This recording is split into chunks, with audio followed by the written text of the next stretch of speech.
ರಾಜ್ಯದ ಕಾಂಗ್ರೆಸ್ ಸರ್ಕಾರದ ವಿರುದ್ಧ ಬೇಸತ್ತಿದ್ದಾರೆ. ಈ ಜನವಿರೋಧಿ ಕಾಂಗ್ರೆಸ್ ಸರ್ಕಾರದ ವಿರುದ್ಧ ಅನಿವಾರ್ಯವಾಗಿ ಬೀದಿಗಿಳಿತಕ್ಕಂಥ ಒಂದು ವಾತಾವರಣ ಈಗಾಗಲೇ ನಿರ್ಮಾಣ ಆಗಿದೆ.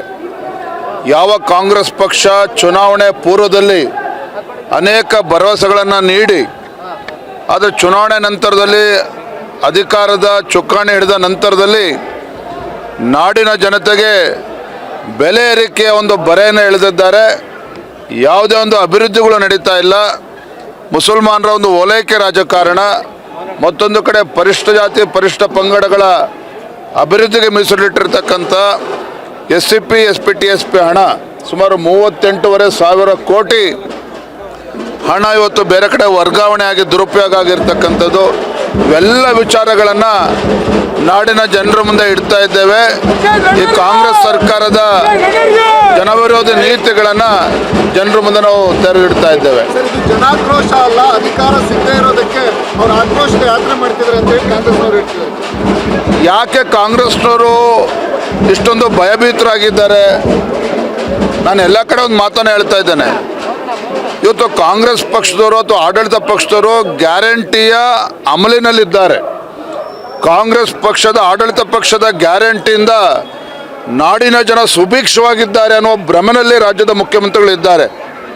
ನಾನು ಅವರಿಗೆ ಸವಾಲನ್ನು ಹಾಕಿದ್ದೇನೆ. ಮಾನ್ಯ ಮುಖ್ಯಮಂತ್ರಿಗಳೇ, ತಮ್ಮ ಮಂತ್ರಿಮಂಡಲದ ಸದಸ್ಯರನ್ನ ಕರೆದುಕೊಂಡು ಗ್ರಾಮೀಣ ಭಾಗಕ್ಕೆ ಹೋಗಿ, ಗ್ರಾಮೀಣ ಭಾಗದಲ್ಲಿ ಜನರು ಯಾವ ರೀತಿ ಪರದಾಡ್ತಾ ಇದ್ದಾರೆ, ರೈತರು ಯಾವ ರೀತಿ ಪರದಾಡ್ತಾ ಇದ್ದಾರೆ, ಬೆಲೆ ಏರಿಕೆ ಪರಿಣಾಮವಾಗಿ ಇವತ್ತು ರೈತರು ವಿದ್ಯುತ್ ಇಲ್ಲದೇ ಇವತ್ತು 7 ತಾಸು ಕರೆಂಟ್ ಇಲ್ಲದೇ ಇವತ್ತು ರೈತರು ಪರದಾಡ್ತಾ ಇದ್ದಾರೆ.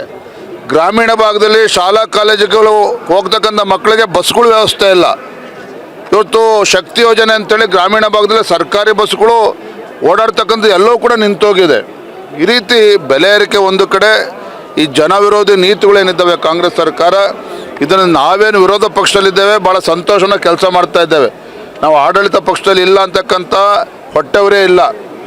ಆದರೆ ಕಾಂಗ್ರೆಸ್ ಪಕ್ಷದವರು ಇವರು ಚುನಾವಣೆ ಸಂದರ್ಭದಲ್ಲಿ ಹೇಳಿರ್ತಕ್ಕಂಥದ್ದು ಒಂದು, ಈಗ ನಡ್ಕೊಳ್ತಾ ಇರ್ತಕ್ಕಂಥದ್ದೇ ಬೇರೆ.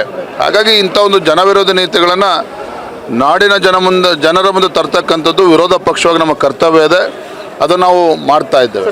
ಬದಲಿ ಮಾಡೋ ಬದಲಿ ಆ ಕೇಂದ್ರ ಗ್ಯಾಸ್ ಬೆಲೆ ಏರಿಕೆ ಮಾಡಿದೆ, ಅದ್ರ ಬದಲಿ ಕೇಂದ್ರ ವಿರೋಧ ಮಾಡಲಿ ಅಂತೇಳಿ ಕಳೆದ 20 ತಿಂಗಳಲ್ಲಿ ನಮ್ಮ ರಾಜ್ಯದಲ್ಲಿ ಕಾಂಗ್ರೆಸ್ ಸರ್ಕಾರ ಸಿದ್ದರಾಮಯ್ಯನವರು ಮುಖ್ಯಮಂತ್ರಿಗಳಾದ ಮೇಲೆ ಇಲ್ಲಿಯವರೆಗೂ ₹5.50 ಡೀಸೆಲ್ ಮೇಲೆ ದರವನ್ನು ಜಾಸ್ತಿ ಮಾಡಿದ್ದಾರೆ. ಪೆಟ್ರೋಲ್ ಮೇಲೆ ₹3.5 ಜಾಸ್ತಿ ಮಾಡಿದ್ದಾರೆ ಕಳೆದ 20 ತಿಂಗಳಲ್ಲಿ. ಕೇಂದ್ರ ಸರ್ಕಾರದಿಂದ ಮೊದಲ ಬಾರಿಗೆ ಕಳೆದ 20 ತಿಂಗಳಲ್ಲಿ ಮೊದಲ ಬಾರಿಗೆ ಮೊನ್ನೆ ದಿನ ₹2 ಡೀಸೆಲ್ ಪೆಟ್ರೋಲ್ ಮೇಲೆ ಜಾಸ್ತಿ ಮಾಡಿದ್ದಾರೆ. ಆದರೆ ಅದರ ಹೊರೆಯನ್ನು ಆ ತೈಲ ಕಂಪನಿಗಳೇ ಭರಿಸಬೇಕು, ಜನಸಾಮಾನ್ಯರ ಮೇಲೆ ಹಾಕಬಾರ್ದು. ಇದು ಕೇಂದ್ರ ಸರ್ಕಾರದ ತೀರ್ಮಾನ. ಗ್ಯಾಸ್ ಸಿಲಿಂಡರ್ ಮೇಲೆ ₹50 ಜಾಸ್ತಿ ಆಗಿದೆ. ತಮಗೆ ಗೊತ್ತಿದೆ, 2023 ಮಾರ್ಚಲ್ಲಿ ಒಂದು ಗ್ಯಾಸ್ ಸಿಲಿಂಡರ್ ರೇಟು ₹1,107 ಇತ್ತು. ಅದನ್ನು ₹300 ಕಡಿಮೆ ಮಾಡಿ ₹800 ಇತ್ತು. ಮೊನ್ನೆ ₹50 ಜಾಸ್ತಿ ಆಗಿದೆ, ₹850 ಆಗಿದೆ.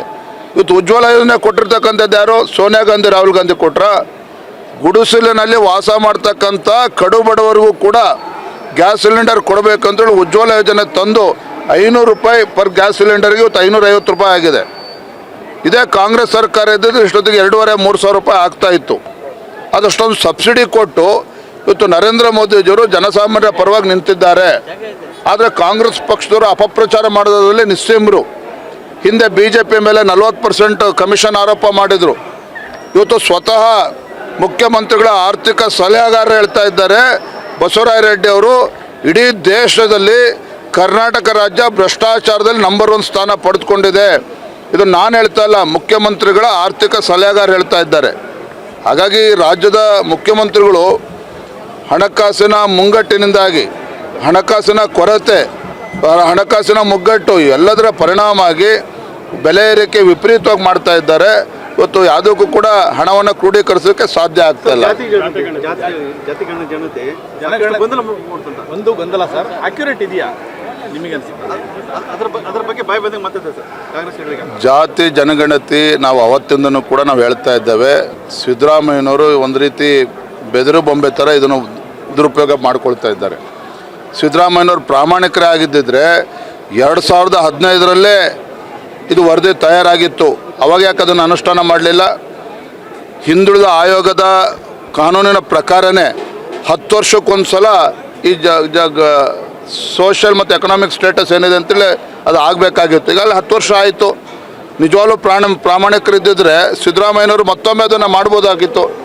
10 ವರ್ಷ ಕಳೆದ ಮೇಲೂ ಕೂಡ 2015ರ ಏನು ಅನ್ಸೈಂಟಿಫಿಕ್ ರಿಪೋರ್ಟ್ ಇದೆ. ಯಾಕಂದರೆ ಎಷ್ಟೋ ಕಡೆ ಅದ್ರ ಬಗ್ಗೆ ಚರ್ಚೆನೇ ಆಗಿಲ್ಲ.